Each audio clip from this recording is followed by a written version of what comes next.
So if a stranger had kidnapped him, would you say, I know you're the parents, but they kind of really like that kidnapper, so we're gonna let him stay with the kidnapper until he can get reunited with you?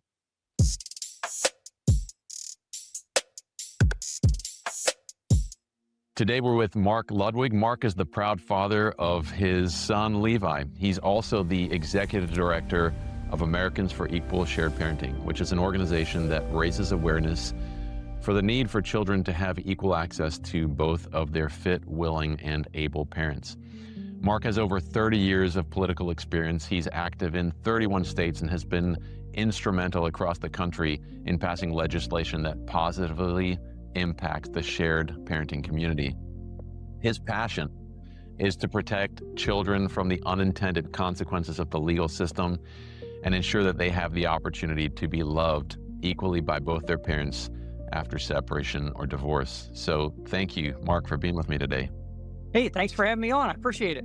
So I was doing a little bit of research before we jumped into this phone call, and according to the Institute of Family Studies, it is a fact that children who grow up with married parents do better than other family structures. However, nearly half of U.S. children will not be raised by their own married parents. And research shows that for children whose parents do not stay together, 50-50 time sharing is best.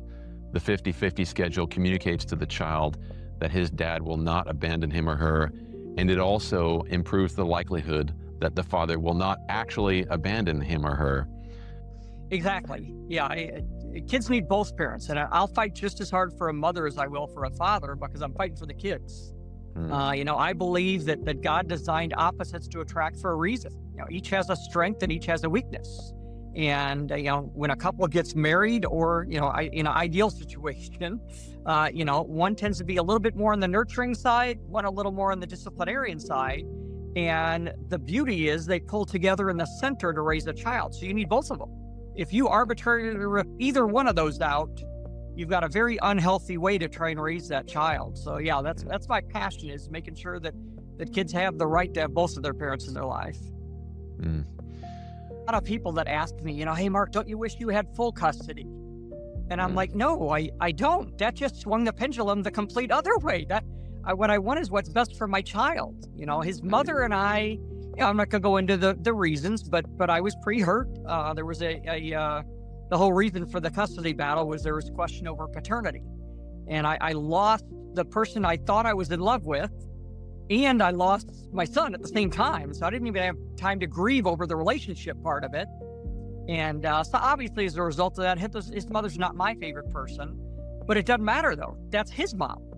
And kids, there's just an inner nature, a desire for kids. I've got a friend of mine who his brother murdered 2 people, and he's in prison, and he has 2 kids. And those kids know their dad murdered somebody. They know it's wrong, but it doesn't matter. They still want to see their dad in prison. That's their dad. And so regardless of the way you feel about the other parent, once you have a child, if you get a divorce or separation, you got to check all those emotions at the door and say, who cares about us? Let's raise our child. Mm. Why don't you give us a definition of what is shared parenting?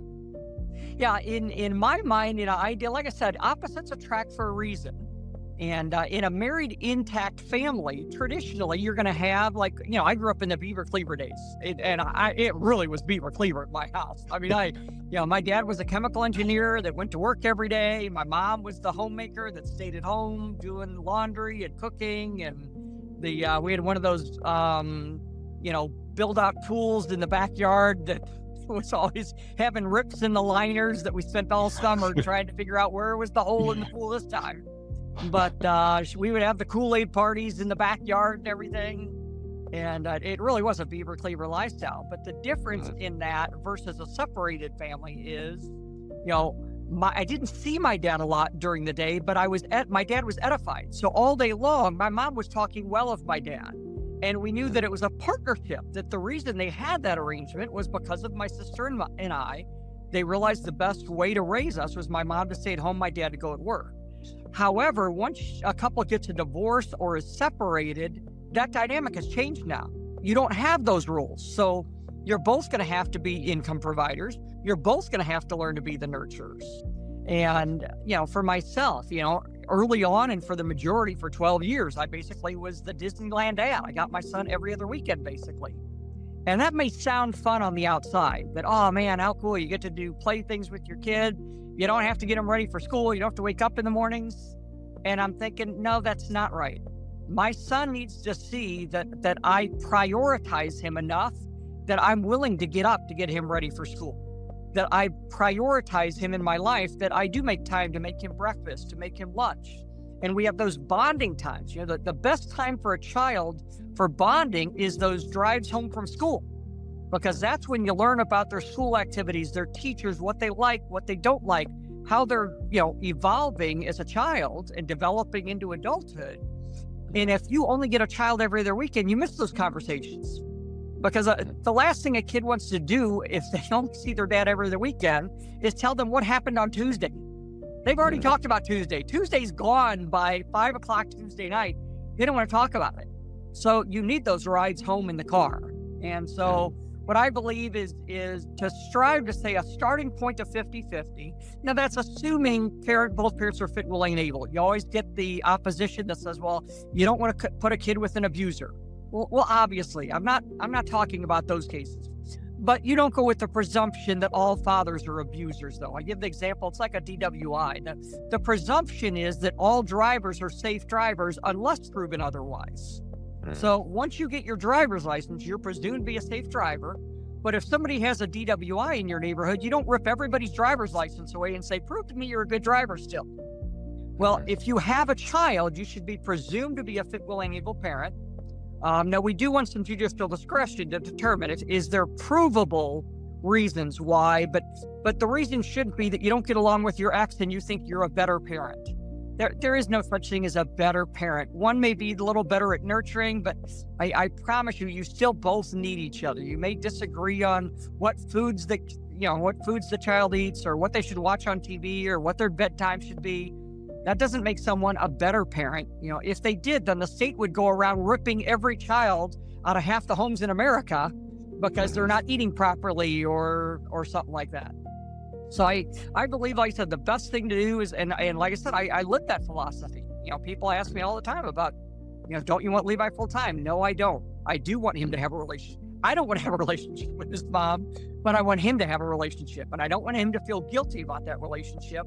I want him to know that I truly, in my heart, want him to have good quality time with his mom and not feel guilty about it. Man, that sounds like you're in a really healthy place given the circumstances, because I know there's a lot of men who they find themselves in that position. Every situation is different, right? Either sometimes the father has done something that's destroyed the relationship. Sometimes the mother's done something. Sometimes both people have done something that's destroyed the relationship. And oftentimes it's hard not to take that out on your child. And well, I think the family bitter. courts really encourage that. They encourage this adversarial relationship. Because if I'm a family law attorney in a state that doesn't have 50-50, I have a responsibility to my client to help them win, if you will. So and I have so many of my followers in the shared parenting community, there's about just under 1.5 million people that in one form or another, my videos go to all of them, eventually. And I get calls on a regular basis from people that tell me, Mark, you're right. I didn't hate my ex near as much until I went to my first family law attorney, and they're the ones who said, hey, look, in our state, you're not going to get 50-50. One of you is going to win and one of you is going to lose. So unless you want to only see your kid every other weekend, I need you to help me dig up dirt to prove why you're the better parent. Now, here's a couple that should be at a point where they're focusing on their child, and instead an attorney is telling them, now who can't dig up dirt on their ex? If you've dated anybody for more than a couple of months, you know things about them. And when you're trying to move on for your child's sake, you don't rehash that kind of stuff. All that does is raise your blood pressure, your pulse rate's going up, you're getting this anxiety, you're in this fight mode. Can you imagine how different it would be if you could go to that same attorney and they would say, hey, look, in our state, you're probably going to get 50-50. So unless you've got an overriding reason why they're an unfit parent, you really need to learn how to co-parent. But I believe 80%, and this is anecdotally, but I believe 80% of the problem is created by family law attorneys. Mm. And it really is, and that's why I fight for this 50-50. And I even noticed myself. I say for 12 and a half years, I had basically every other weekend. 2.5 years ago, my son's mom remarried. And she married a guy that is very, very wealthy. He's got homes in Pennsylvania and New York. And so they got married in June. The month before that, I had to fight and claw to get 4 overnights a month and to get all my time, And all of a sudden, in July of that year, I'm not kidding, I think I got 21 overnights that month. And what I noticed is, if I'm getting, and since then it's been at least about 15 overnights because they travel all the time. And I've noticed that when I only got every other weekend, especially when he was young, if the pickup time was, say, 6 o'clock at night, and he normally goes to bed by 7:30, 8 o'clock, if pickup time is 6 o'clock and she's an hour and a half late, which happened all the time, I was pretty upset because by the time I got him home, he might have already fallen asleep in the car. I put him straight to bed. I missed out on any bonding time that night. But I noticed now that I get about 50-50, if she's not, which she's always an hour and a half, let's not put her down. It's, once again, opposites attract. My dad was an engineer. I'm 10 minutes early everywhere I go. But very, very commonly, she's an hour and a half late. And it bothers me just because the way my dad raised me. But I don't get all upset about it anymore. My attitude is, you know what? Who cares? I'm going to get him for 4 nights in a row right now. So why die on that hill for 90 extra minutes? Let's just move on and not worry about it. And I have so many friends of mine that say the same thing. They're like, Mark, once we started getting 50-50, majority of that fighting stopped. And I stopped trying to catch her doing something wrong, because that's the challenge is, if you're not getting 50-50, you're always afraid she's going to try and take away the little time you got, or that, if you're going to try and go back to court to get more time. So you're always looking for, what are they doing wrong? If you're both getting 50-50, let's focus on the kid. Let's not worry about who was late or who did this or who did that. So it's just a much healthier way to raise that child at the early point, for the child because children feel abandoned. They don't understand, why do I only get to see, I love both of my parents the same. Why do I only get to see one parent every other weekend? Am I not worthy of love? Did they not love me? Did I do something wrong that caused this? And because they can't articulate it, and then the other problem is they start perceiving that one parent is the superior parent and one's the inferior parent. Why does the one parent have to constantly beg to get more time? And the other parent, if they're running late, no biggie, they just run late. Why does one parent have to beg for phone time or beg to change the vacation schedule? So the child's mind is, one parent seems to be the important parent, one doesn't. So I don't really need to listen to this parent too much. And that's when you get the teenage problems, especially with boys. They've been conditioned for 12 years. I don't have to listen to dad. He's not my son actually made that comment to me one time when he was 6 years old. He was doing something wrong and I forget what I told him. And he was like, I don't have to listen to you. And I said, whoa. Let's talk about this. Why do you think you don't have to listen to me? And I was just so shocked. I tried to always hide these looks on my face, but he said, you're not my real parent. Mom's my real parent. I live with her. Yes. And I thought, from his perspective, that's what he really thinks.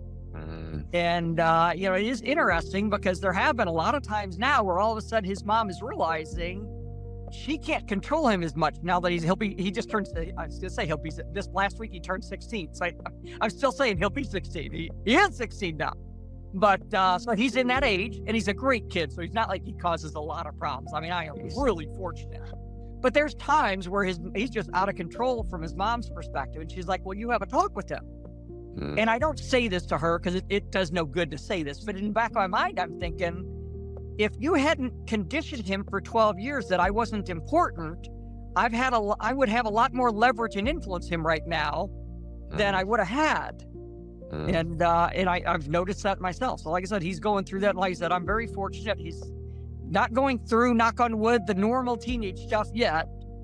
But he's at that point now where he's starting to push the boundaries a little bit. And we all did it. I did it as a kid too. We did. Now I wonder, that must have been eye-opening and somewhat hurtful to hear that from your son. And I imagine you're not the only one. I imagine you've heard that story from lots of other families that you've talked to. Yeah, well, and that's why I was really glad that he did, though, is so many kids can't articulate what they're thinking. And so they bottle it in. They have this confusion, but they don't know how to. I'm proud of him for articulating that at 6 years old. Most kids can't, so they bottle their frustrations in. They bottle their confusion in. And that's why when they become a teenager, you hear of all the fatherless statistics of incarceration rates, high school, dropout rates, teen suicide, teen pregnancy, behavioral problems, drug problems. 70 to 94% of them, the problem is they grew up without a dad, or confusion of why doesn't my dad love me? And the reason is they bottled it up, and all of a sudden, man, when that cork bottle pops, it shoots all over the place when they become a teenager. So that's why I've tried it. I'm not the best. I'm not like a psychologist or anything like that. But one thing I learned early on, instead of attacking the normal, you mentioned early on, most parents are in this fight mode, where one parent says something through the child, and the parents want to correct the child, and what they end up doing is creating confusion for the child. The child feels like they're the mediator, and so the child says, "Mom said this," and let me tell you about your mom. The anxiety that you put on your child, a child should not have that burden to bear on their shoulders. So early on, one thing that I learned to do that I can't say I'm perfect, but I think I've done a very decent job. Whenever he says something like that, my normal response is, well, what do you feel about that? I want to get him talking, to get him to flush out what he's thinking. I remember one time in third grade, he had been tardy or absent 48 times in third grade. And in fourth grade, I got to bring him to school for the second time in my life. And we get there early, like we always said, my dad was an engineer. So we got there early, so early, their doors weren't open. And out of the blue, he says, "Mom says I can't live with you because I'd be late for school every day." And in my mind, I'm thinking, we're here early. What? The tendency is to say, let me tell you about your mom. And instead, I just did that. I just said, hey, what do you think about that? And he said, I don't know, but every time Mom drives me somewhere, we're always late. And whenever you drive me somewhere, we're always early. And it was good to realize I didn't have to put his mom down. And I was able to hear what he's thinking, but then also to have a discussion that doesn't make either one of us a bad parent. I talked about the fact that each of us have qualities. Some of us have qualities different. That doesn't make us better than another parent. That just makes us a little bit different. And so it was good that we had that discussion. So I've tried to do that all along, so he never felt like Dad's in competition with Mom. No. Dad loves me unconditionally. And that's the biggest key, is I want him to tell me. What I don't want is him not feeling comfortable, not telling me something that he's frustrated about, and turn into a friend or somebody else that has ulterior motives someday. Now you are primarily focused on legislation. So you have a personal experience with this particular issue. You know lots of people in your community who are dealing with this relational complexity. What you're trying to do is you're trying to reduce the harm that the legal system is doing to exacerbate the relational problems that are already there, but the legal system seems to be making them worse. And you've passed 10 pieces of legislation in 9 states.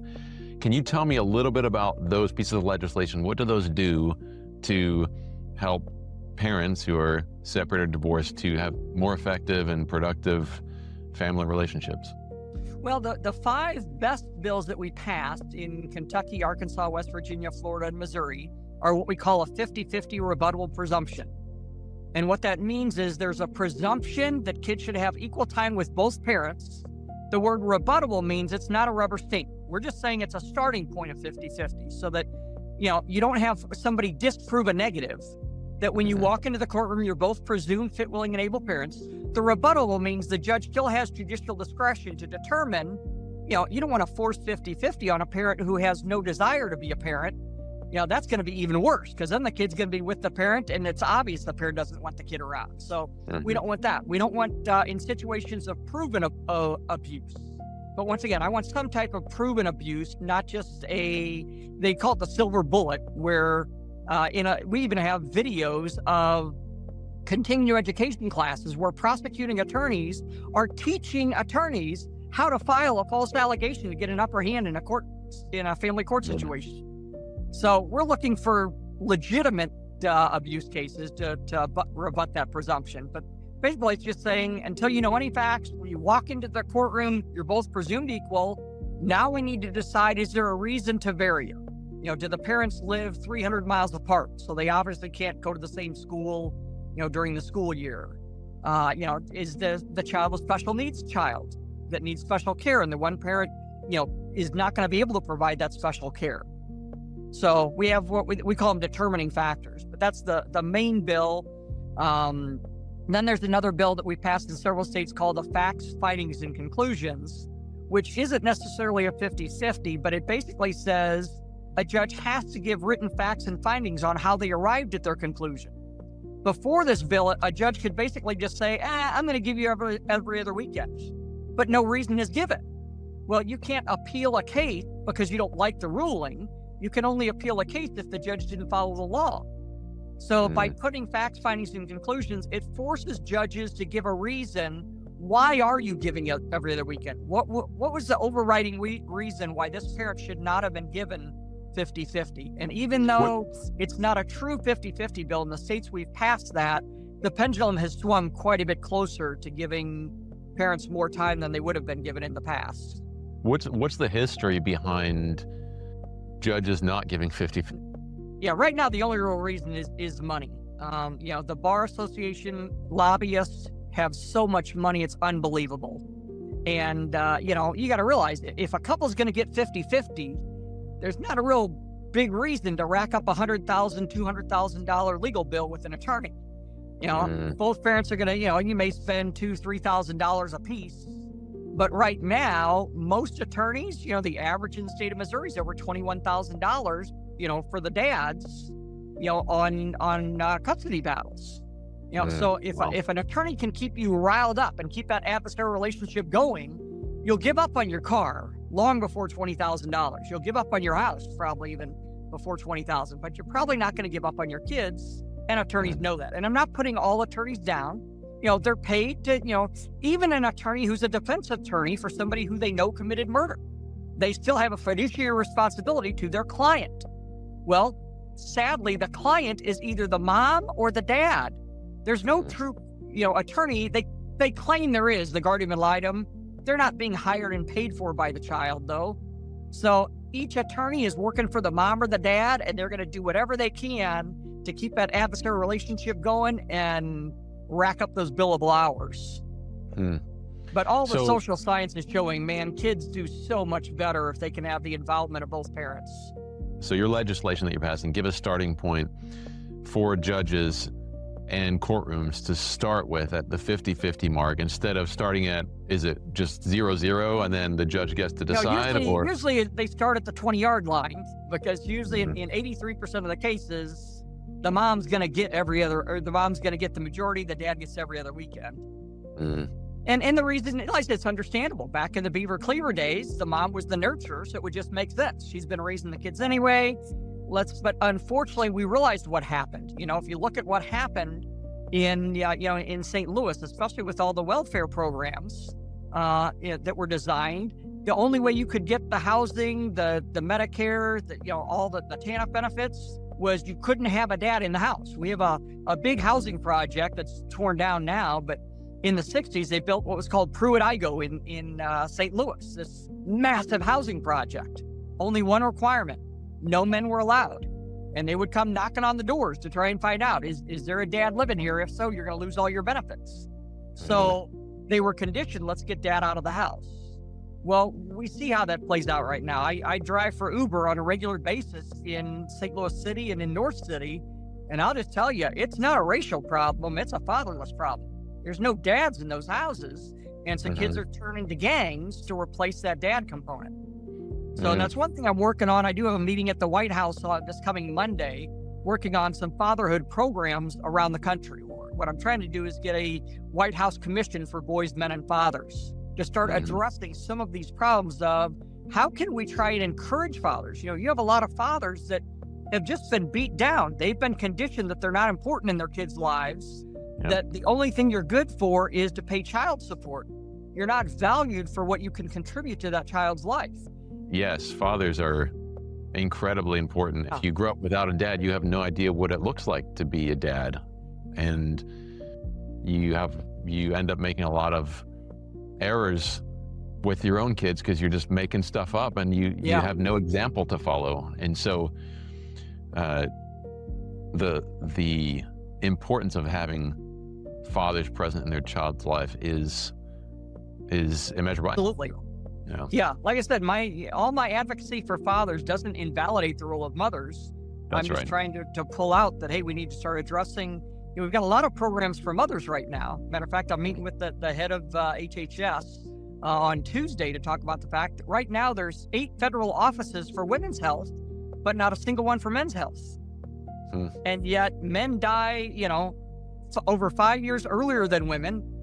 Men have, much higher rates of heart disease and certain cancers. Suicide. And, why are we not addressing this? If we have 8 federal offices for women, we need to have something for men. For people who want to help create a more just legal system for children, and what can they do? And what are some mistakes you've seen people make? Couple of big challenges that people have. The number one challenge is people try to go to a legislator talking about their case, and they go on and on and on. Let me tell you what she did, and she did this, and she did this, and she did this. And I always tell people, a legislator won't change a law because of one person. They're going to change a law because there's a systemic problem. So the more you think you're winning a legislator over by going into how horrible your ex is, the more you're telling them that either you're bitter and just trying to get back at your ex, or you need a resource, you need a counselor, you need an attorney, you don't need a law. So I always tell people, you've got about 60 seconds to tell enough of your story to get a hook to get their attention.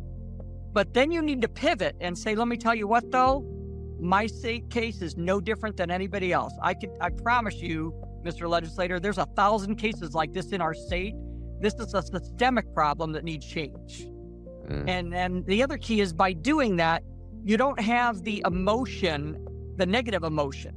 I notice myself when I start talking about my son's mother, and I, a prime example I give that most non-custodial parents can relate to. If you're not expecting a call from the other parent and you get a text, your blood pressure goes up. I mean, you're on point. It's like a form of PTSD. And so when you're telling your story to a legislator, even if you don't mean to, those emotions are coming out. And you can't talk responsibly about credible legislation, about putting that pendulum in the middle when you're emotionally driven. So that's why I say, even myself, people are always like, why don't you talk as much about your own story? Because it's not about me. It's about a systemic problem. So I tell enough of the hook. I talk about that there was 204 days that he was taken without my knowledge. I was told I'd never see him again in an effort to try and avoid a DNA test. And then once I did track him down, I assumed that I really thought I would get more than 50-50. But instead I was told that, well, your son's not familiar with you yet, so we don't want to give him too much time with you because it might be traumatic. And I'm thinking, so if a stranger had kidnapped him, would you say, I know you're the parents, but they kind of really like that kidnapper, so we're gonna let him stay with the kidnapper until he can get reunited with you. And that was when I started. So I just tell enough of a hook to get their attention that, wow, that does sound like that's a problem, and then let them know, hey, this happens all the time. But and then I do training classes, and not to sell the class, but it's just like anything else in life. You don't rip a panel off a wall and connect some wires and think you're an electrician. You're going to need to go to classes. You're going to study. Then you're going to be an apprentice. Well, to get legislation passed, you don't just show up at your Capitol and see what happens. So I do teach a 7-session course that goes step by step into how does the bill become a law? How do you approach your legislator? How do you get past the gatekeeper? How do you frame the narrative? How do you make sure that your bill is in the middle on that pendulum, that you're not going too far? How do you handle objections? So it's 11 hours of classes that I teach all in one course. So if people are interested, I don't mean to plug it, but because it's not for everybody. But if somebody says, you know what, I've been wanting to do something, I don't know what to do, it's stlmarkludwig.com to get information. STL for St. Louis. So stlmarkludwig.com. and they can learn how they can, because my goal, I don't want to be the guy. I'd rather train 1,000 people across the country. And now it's more about the message, not the messenger. Because several people have asked me, Mark, don't you, let's call this the Mark Ludwig 50-50 bill. And I'm like, no. The bill is for the kids. It's not for the person. Let's make sure the name on the front of the jersey is more important than the name on the back of the jersey. I want quality legislation passed. I don't care who gets it passed. Let's all work together and do it the right way, though. If you're interested in participating in legislation and you don't know where to start, that's your starting point. Yeah, or follow me on Facebook. I do have a pretty big Facebook presence on my personal Facebook page. Okay. Awesome. It'll have a blue banner at the bottom that says children need both parents, and then I'll have a picture of Levi and I on the profile picture. That's great. What are you doing with your son specifically now that you have that custody and things have sort of stabilized? What do you do with your own son to stay connected with him and fully take on that role as his father? The main thing I want him to know is that he's a priority. I do a lot of traveling for legislation. I'm going to DC, I'm going to other states. But Levi knows that every month, the first thing on my calendar is what are the important dates for Levi? What are his basketball dates? What school event does he have? And if it's important, I don't care if it's an invitation from the president himself, I'm not going. My son is matter of fact, I don't know if you heard, but I had interviewed for a position at the White House as a family policy, in the family policy department. And they wanted me to move there. And I was like, this is last year, my son's 15. I'm like, that's the most crucial year for a boy to have his dad. I am not going to relocate to DC and have my son think that he's an afterthought.